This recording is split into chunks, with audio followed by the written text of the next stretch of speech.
Bonjour chers auditeurs, chères auditrices, et bienvenue dans l'Éthanol c'est pour les bagnoles, un podcast où on va parler d'alcoolémie. Retrouvez-moi sur Spotify, Deezer, Apple Podcasts, Google Podcasts. Parlons-en ici, maintenant, et c'est parti. Bonjour, bienvenue dans ce podcast. Je m'appelle Axel, je suis un ancien alcoolique, et aujourd'hui je ne touche plus une seule goutte d'alcool. De nature très joviale, toujours dans la bonne humeur, j'ai envie de partager mon parcours dans ce podcast et ainsi vous aider à casser les préjugés et de mettre en lumière cette maladie parfois passée sous silence. Un vrai fléau dans notre société. Une addiction qui peut briser votre couple ou carrément vous ruiner. C'est exactement ce qui s'est passé pour moi. Vous êtes prêts ? Alors c'est parti. Bonjour et bienvenue dans ce 6e épisode qui s'intitule « Plonger dans le début de la vie active, les week-ends d'évasion, PlayStation 3, parties et fou rire chez R ». À mes 19 ans, j'ai commencé à travailler dans le domaine de prédilection, c'est-à-dire la carrosserie. Il me fallait donc une voiture pour me rendre au travail. Ça y est, enfin je l'ai trouvée, une Peugeot 206 toute rouge, la perle rare, j'en étais tombé amoureux. Autant dire aussi que j'étais enfin libre de mes mouvements. À cette période, les vendredis, je terminais plus tôt du travail et je demandais toujours si je pouvais venir chez R, passer les week-ends complets. Même à des moments, je lui demandais si je pouvais venir alors que j'avais déjà parcouru plus de 100 km. Pour finir, même un jour, sa maman m'a donné le double des clés si jamais ils n'étaient pas présents dans leur maison. Autant dire que j'avais leur confiance la plus totale. Ils faisaient déjà partie de la famille à cette époque. En arrivant chez eux, j'allais avec R chercher en vitesse de quoi manger et de quoi boire pour le week-end. Oh là là, rien de très diététique. Chips, alcool, et puis bien sûr des Red Bull. Et du martini blanc pour sa maman. Évidemment, faut pas oublier. On faisait l'apéro et la soirée tous ensemble. On faisait la fête tout le temps. Jusqu'à aller à des 3 week-ends d'affilée chez eux. On en a bien profité.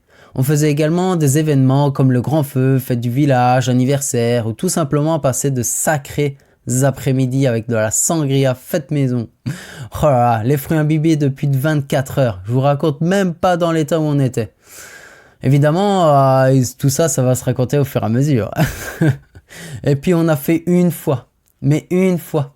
Quoique, plus d'une fois. Mais la première fois, une bataille de farine dans tout le rez-de-chaussée de la maison. Où à se lancer du ketchup, des œufs, des sardines.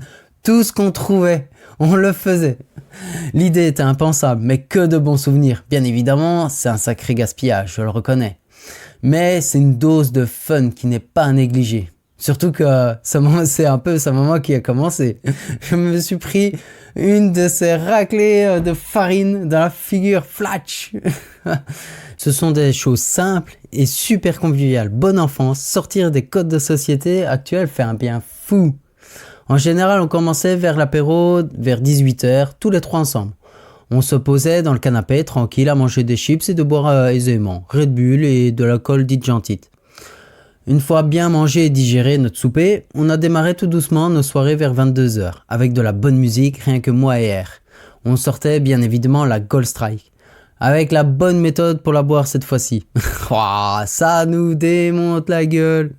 Bref, toujours dans l'amusement, on enfile les verres les uns après les autres. Et forcément, avec mon gabarit, c'était toujours moi qui ne pouvais plus finir les verres, complètement sous.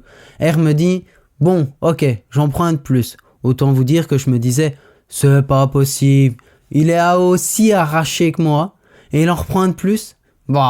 C'est qu'il y a quand même de bien entre moi et R, c'est qu'il n'y a jamais eu de forcing. Si l'un ne voulait plus boire, pas grave, il n'y avait pas de compétition.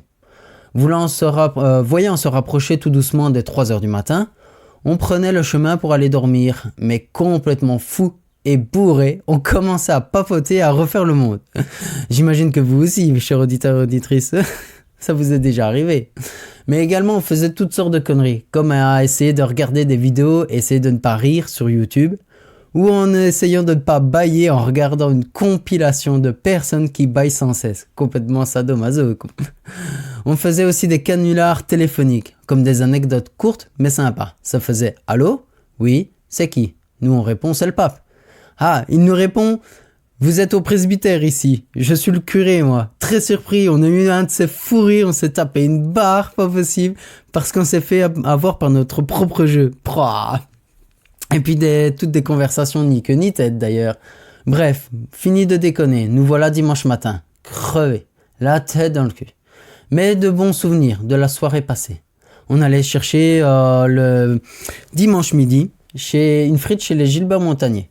On les surnommait ainsi car ils avaient des lunettes de soleil en permanence à l'intérieur de la friterie.